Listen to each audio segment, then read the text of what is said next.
The latest place he went was South Africa. You told the South Africans to arrest him. They refused to do so. This is a huge blow to your credibility, isn't it? Huge blow. This I disagree. This is not a blow to the credibility of the ICC. Again, they simply ignored your warrants. Again, I must say that this treaty, this court is about duties and responsibilities among states parties and by the court, and by states parties themselves. Again, our responsibility is to investigate the case, request for arrest warrants, and the judges have issued those warrants. And we need to take your authority seriously, which they didn't do, did they? They didn't take your authority seriously. South Africa has the responsibility, has the obligation under the statute, has the legal duty to arrest when there is a fugitive on its soil. Which they have that responsibility. And you were deeply disappointed. I am disappointed. I am deeply disappointed. And with the Security Council that took no action either. I am disappointed. And what we were supposed to do again, with respect to that, I believe the court has done. But what is positive in this, Tim, you have to remember, is that the South African judicial system itself took up the responsibility to oblige the authorities to arrest. You're like the surgeon who comes to a patient. The patient dies, and you're saying, "But it was a great operation. It was a great operation. We did a great job, but the patient died." You didn't get the result you wanted. I do not. This was a failure for the ICC. It is not a failure for the ICC because that responsibility. Your warrant was ignored. No, that responsibility is not ours. We did not ignore the warrant. It's South Africa that has an obligation. They don't take your warrant seriously. This is a big problem to your credibility. I think it is a simplistic way of looking at things. It is really not actually the fault of the ICC, because I tried to explain to you that the ICC was set up like that. We don't have these powers, and you have recognized it. We don't have the powers of arrest. You had in Africa 34 countries, I think, that signed up to the Rome Statute. Yes. And now you have Africans, time and again, African leaders saying, this court isn't for us. We had President Museveni of Uganda saying at the end of 2014, I supported the court at first, he said, but they've turned it into a vessel for oppressing Africa, so I'm done with that court. Kenyan Foreign Minister, they're treating us like toddlers. Africa feels marginalized. On your watch, you as an African, you're losing Africa. You're losing Africa's participation in this court.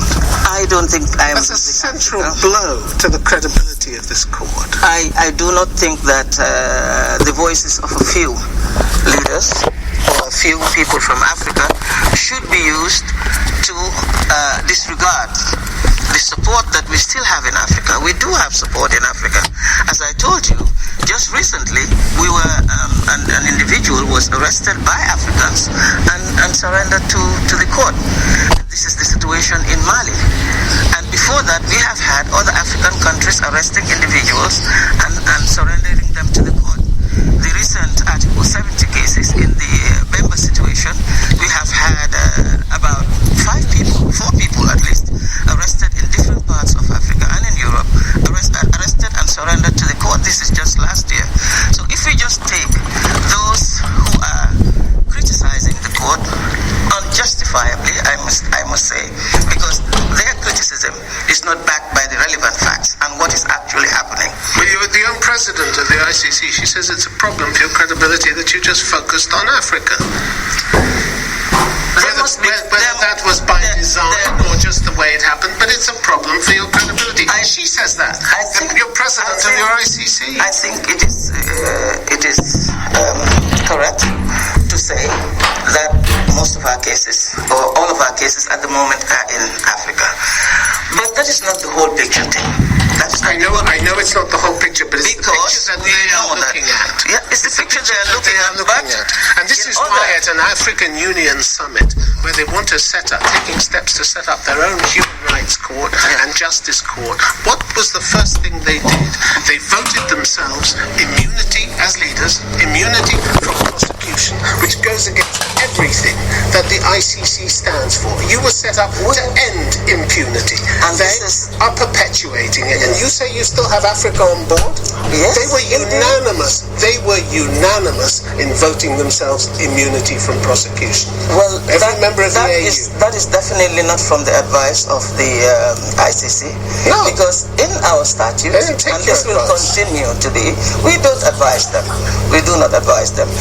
In this statute, there is no immunity, as you know, for head of state or whoever you may be, whatever your official capacity. They've just voted it for themselves. But that is for themselves, and it is for a court.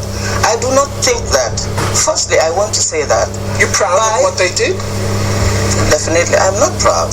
I'm not proud of that, because I think the kinds of court that the ICC is, why it was set up, is to exactly deal with that. So it was a slap in the face for them to do that. A slap in the face. I don't know why what they are doing, setting up their court, should be a slap in the face for ICC. Because it goes against everything that they've signed up with you and the Rome Statute. That does not mean that the ICC, us, will not do our duties in accordance with the legal mandate. It doesn't mean. It just means that they won't go along with it. That's all. Well, as far as crimes, and they've already proved they won't go along. As far as crimes within the jurisdiction of the court are committed, and we have jurisdiction, there will be no immunity for whoever it may be.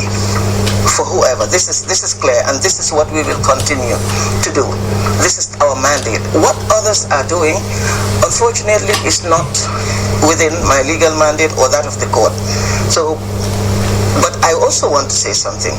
Setting up a court to try these atrocity crimes is also not against ICC's principles. In fact, ICC is a court of last resort.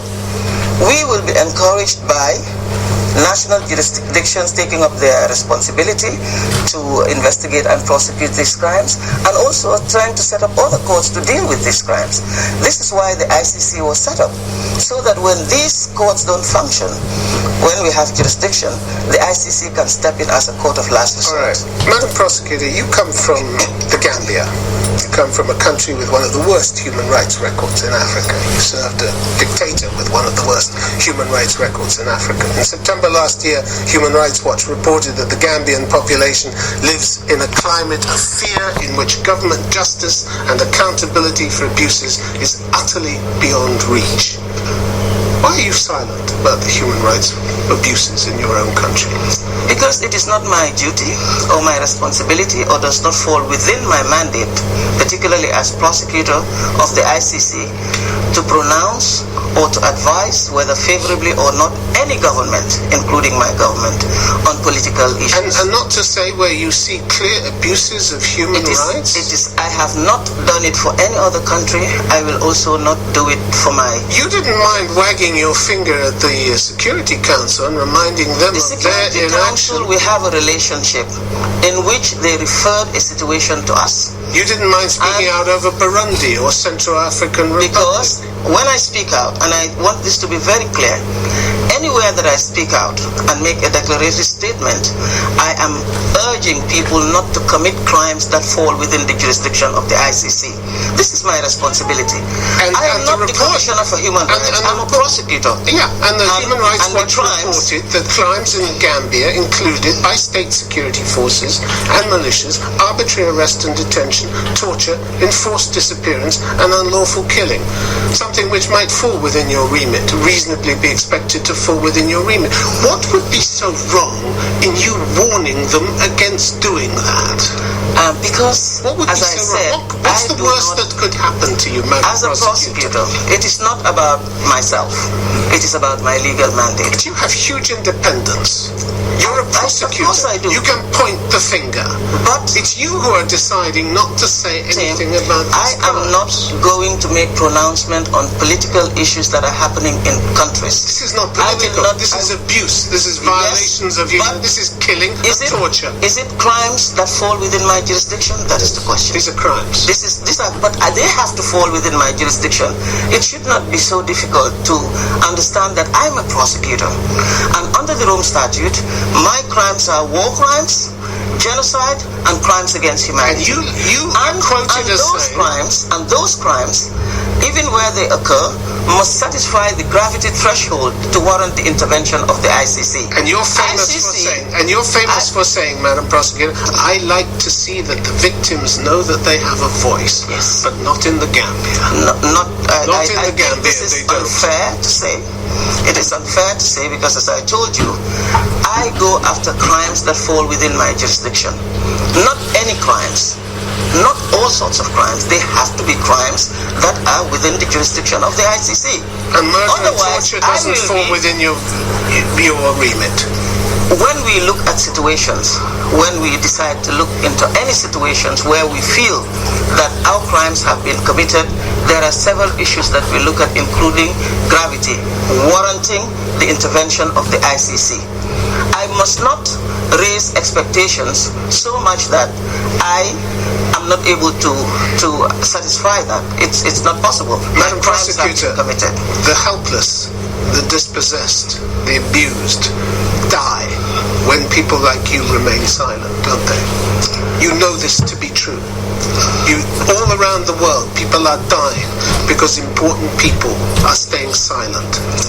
Tim, how can you stay silent when you know that human rights abuses are being committed and you have the chance to speak out? Because what's the worst that can happen to you my for court speaking is out? My court is not a court of human rights. I must also remain independent. I must remain impartial. What do you want to be known for? What do you want to be known for? Staying silent or talking out? I have been talking out where I can talk out. Where I cannot, I will not. And I will not be dragged into saying something which can jeopardize my independence in the future or my impartiality.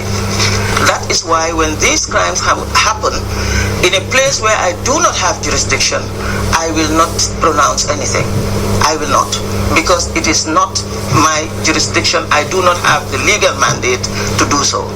This is why I will remain silent. But where I have jurisdiction, and I say this without fear or favor, where I have jurisdiction and the legal requirements are met for me to intervene, I will not hesitate. I will not hesitate to intervene where the legal requirements within the Rome Statute that guides my action, where they are met, I will not hesitate. Fatou Bensouda, thanks very much for being on Conflict Zone. Thank you very much for having me.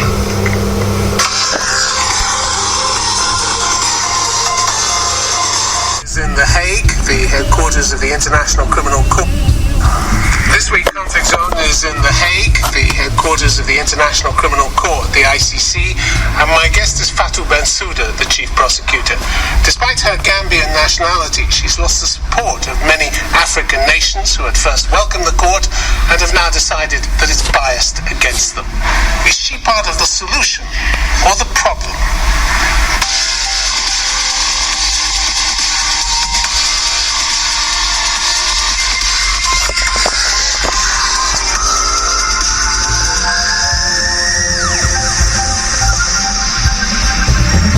Fatou Bensouda, welcome to Conflict Zone. Thank you. 13 years of your court's operation, $1 billion so far spent, 2 convictions. How can anybody say that this is worth the money? Indeed, I would say it is worth the money. It is about the rule of law. It is about... In 2 cases. It is about ensuring that there is accountability. And it is not really about the number of convictions. It is important, of course, to have convictions. But what is more important is the impact that the court has had so far in its infancy. Okay, but I want to talk to you about the impact it's had, because it stopped none of the global war crimes, a number of which seem to be going up and up. We've had Israel, Palestine, Sudan, Afghanistan, Libya, Syria, Egypt, Ukraine. No deterrent effect whatsoever visible from your court. I beg to differ. I think that we should not be judging the court and its performance because atrocities. What else can we judge it on? Because atrocities are still being the court's performance, because the atrocities continue to be committed. If you take, for example, at the national level, the criminal justice system has been existing for several years, but it hasn't stopped people from committing crimes. So this should not be the measure in which the ICC is judged. It should be looked at for the preventive impact that it has had, and I believe it has had this, because the court is not only for investigating and prosecuting war crimes, but